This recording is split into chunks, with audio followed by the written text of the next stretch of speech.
Phoenix Suns natatluhan na.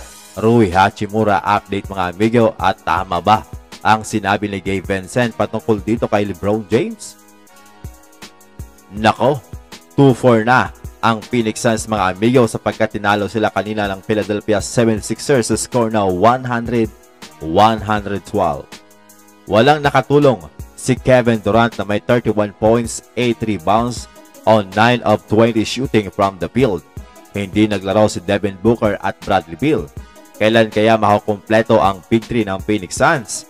Parang nakikita ko dito mga amigo ang trio ni Kevin Durant, Kyrie Irving at James Harden dati sa Brooklyn Nets na puro injury nga at hindi nagkasama ng matagal.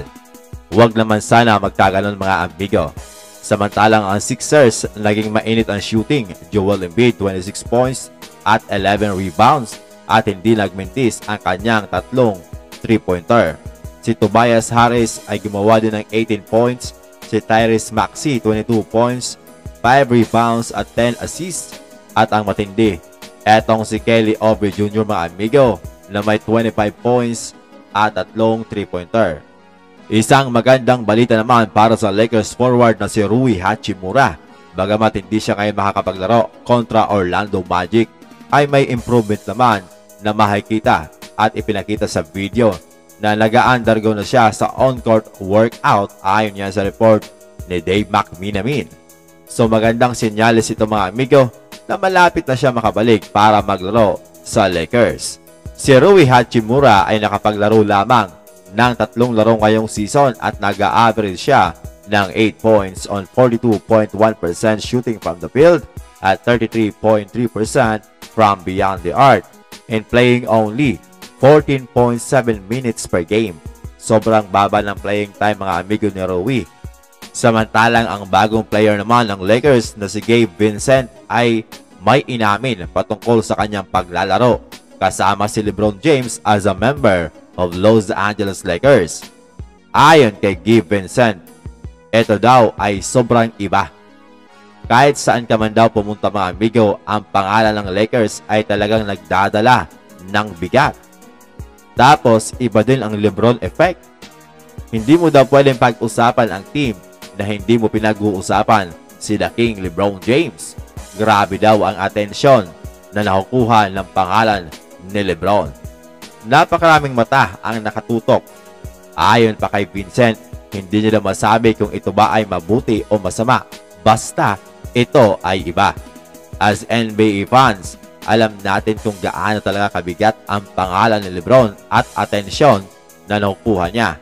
May dalawang bagay lang naman. Pwede talagang masama o pwedeng mabuti. Kapag kasama mo si LeBron sa team at maganda ang iyong paglalaro, instant sikat ka at biglang tataas ang value mo. Pero kung medyo alanganin ang paglalaro mo, biglang bababa ang value mo as a player. Kaya dapat talagang samantalahin mo ang pagkakataon as a player na maglaro ng maayos at mag-complement sa laruan ni LeBron James sapagkat paniguradong instant celebrity ka. Iyan talaga ang bigat ng pangalan ni LeBron James. Bilang miyembro ng Los Angeles Lakers, si Gabe Vincent ay nag-average lamang ng 6 points at 3 assists per game. Mababa ito sa Miami Heat mga amigo kung saan sa regular season ay nag-average siya ng 9.4 points per game. Si Vincent ay medyo okay naman ang paglalaro sa Lakers, lalo na sa kanyang hustle play at depensa, na kahit maliit siya ay nagagawa niya naman ang paraan. Kaso, ang offensive game niya ay hindi pa nakukuha ang rhythm. Baka apektado talaga ito ng pressure sa paglalaro kasama si LeBron James dahil sa sobrang attention ng mga fans at media. Kaya kinuha ng Lakers itong si Gabe Vincent dahil napakaganda ang kanyang performance sa nakaraang playoffs at NBA Finals sa Miami Heat.